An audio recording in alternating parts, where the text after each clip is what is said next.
I miss my life. Masih ingat diciptainnya di mana gitu, jam berapa, masih ingat. It's hard to explain, and a lot of things happen.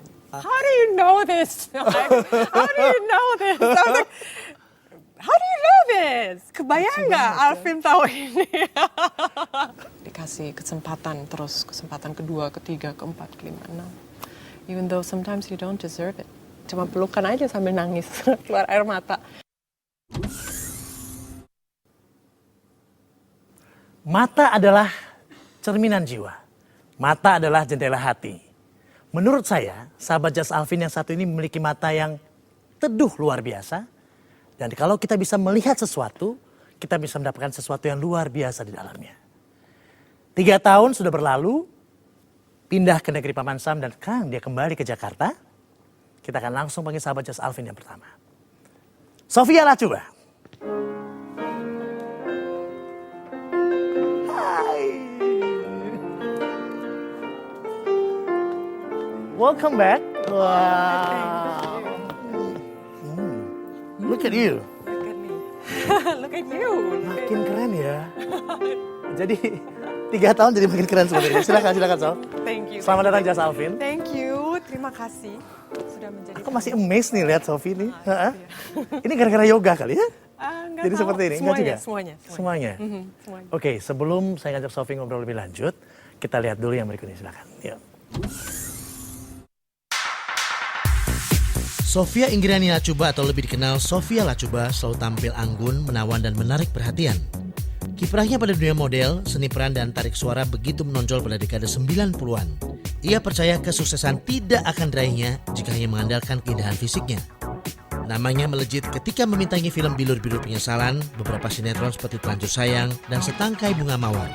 Setelah menikah dengan Michael Avril, Sofi memutuskan untuk ikut sang suami tinggal di Los Angeles, Amerika Serikat bersama 2 buah hatinya, Eva Selena Lesmana dan Manuela. Rambut udah panjang lagi ya? Panjang lagi.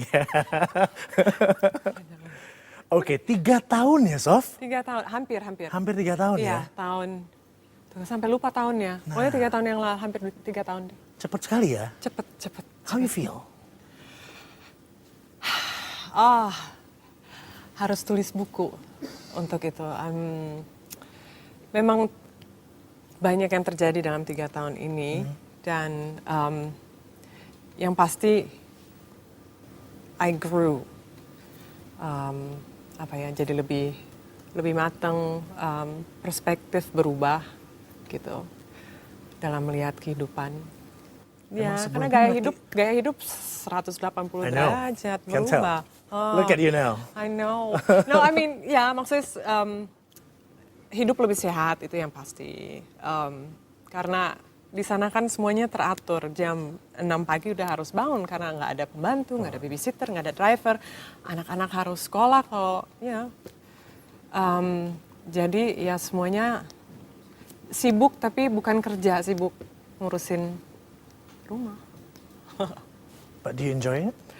I enjoy it. I miss my life. I miss work.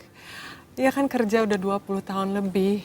Setiap hari gitu, do the same thing. And ini dunia saya gitu. Tiba-tiba ditinggal. 6 bulan, 1 tahun awal, it was okay gitu. A different life. It's LA, Amerika. Especially LA ya? Especially LA, you know. I mean, America, you want to be in LA. You know? And for me, I need to do something. Tapi susah balik karena nggak bisa tinggalin anak-anak. Dan this is what it's hard to explain. And a lot of things happen. Ya, banyak yang terjadi dalam 3 tahun ini. Memang sebelumnya perspektifnya seperti apa sih? Ya, Jakarta, materi, ya kan?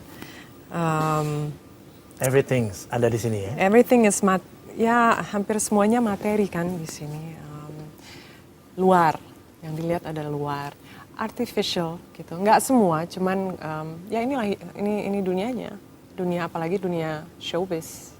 Sebenarnya di Amerika juga, khususnya di Los Angeles gitu. Cuman untungnya I live outside the city, so life is so simple.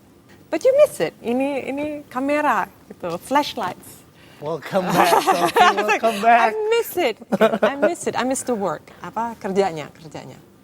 Get up in the morning and aktif. Tapi pada saat kamu kangen itu semua, apa yang kamu lakukan, Sophie sana?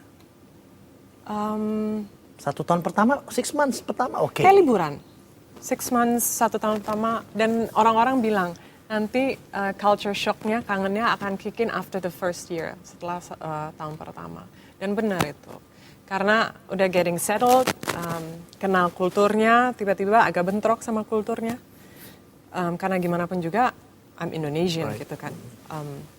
Jadi itu yang harus adaptasi. Daily routine activities itu mungkin ya? Ya terlalu rutinitas. Nggak bisa kemana-mana karena nggak ada pembantu, nggak ada babysitter. Oh jam 10 udah harus tidur, jam 11 udah harus tidur gitu. Beda lah sama di Jakarta, beda banget. Tapi it's good. Saya tadi buka dengan sahabat Jas Alvin yang satu ini, saya bilang punya tatapan mata yang luar biasa. Ya, tatapan matanya mesti dilihatin dulu matanya. Baru ketahuan dia itu siapa sebetulnya. Gitu loh. Mata kan jendela hati. Nah itu dia. Window of the soul.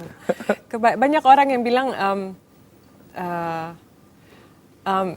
misterius tapi gampang kebaca dari mata gitu. Jadi apalagi orang yang lebih sensitif gitu, orang yang lebih peduli, yang lebih mau kenal saya gitu, bukan luarnya tapi dalamnya gitu. So nggak tahu berubah. Itu yang aku takutin untuk balik ke sini adalah dalam 3 tahun ini bapak saya meninggal, nenek saya meninggal di Jerman. 2 orang yang paling penting dalam hidup saya kehilangan. Saya tinggalin kerjaan, ketemu orang-orang baru, nggak punya teman, mulai dari bawah semuanya gitu. Jadi itu benar-benar bikin apa ya? Bikin tumbuh.